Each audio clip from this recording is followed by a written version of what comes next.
With more than 4 million people living with type 2 diabetes in the UK and 1 in 3 of us with raised blood sugar levels that can lead to the disease, what can you do to avoid it or even reverse it? Well, rather than start on medication, Dr. Michael Mosley invented the 5-2 diet when he was diagnosed, which not only led to weight loss but a complete reversal of his diagnosis. So could you do the same on a similar diet? Dr. Mosley is once again here now. Let's talk about your case first of all. So you went to the doctors with a troublesome, worrying mole that you That's had, right. And then she did a random blood test, and she rang up later to say, the mole is fine, but I'm really sorry, your blood sugars are raised, need further tests. And she told me I was type 2 diabetic. So were you overweight? No, not particularly, not on the outside. If you'd looked at me, you'd have said I was quite slim, but actually I carried a lot of what's called visceral fat, internal fat.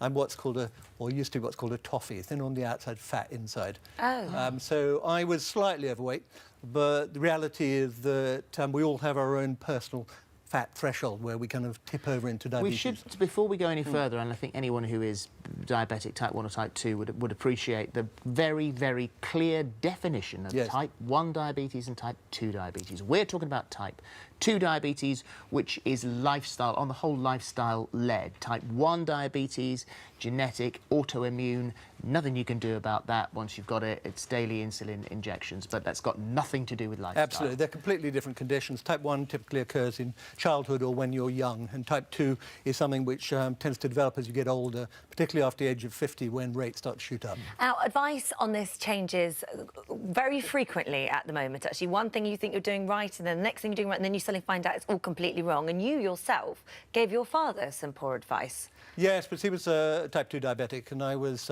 urging him on the low-fat diet, which was absolutely what we were taught at medical school to do. And unfortunately, it didn't do him much good. And he actually died quite young from the complications of it. Right. And so that's really why, when my GP told me, you're a type 2 diabetic, I decided I didn't want to go down that road. So what is the answer then? Well, it is weight loss. And particularly if you can lose the weight around your tummy. I did it via 5-2. I lost around 10 kilos, around 22 pounds in 12 weeks. Wow. And that was okay. But since then, I've come across work done by Professor Roy Taylor at Newcastle University.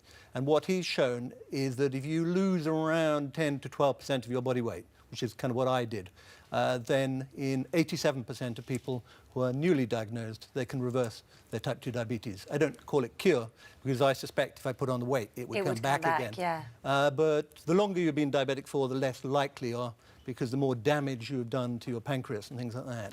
But that's really encouraging, because, I mean, that's massively encouraging. Yes, yeah. Gosh, so your diet, I mean, this is no surprise. We've been told this for a long time. You know, so you lead an unhealthy lifestyle, and type 2 diabetes is a ticking time bomb. It's going to cost the NHS a fortune as more and more people put on weight and are either type 2 diabetic or actually type 2 diabetic. So it's no great surprise. The trouble is, for me, is that there are massively conflicting views constantly in the newspapers. There are. I mean, the diet that I've written about in the blood sugar diet is essentially 800 calories for 8 weeks. Now, that is a rapid weight loss diet.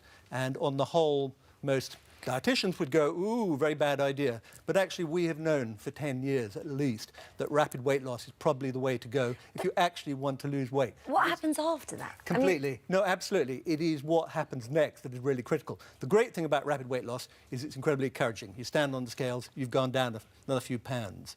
But afterwards is the critical bit, and that's what I've also written about extensively in the book, based on conversations with the world experts, because it's about changing what you eat. So you have to kind of shift to a more Mediterranean-style diet. Right. And you also have to increase your activity, but you also have to manage your stress levels. And for that, what I use is a technique called mindfulness. You can kind of buy an app.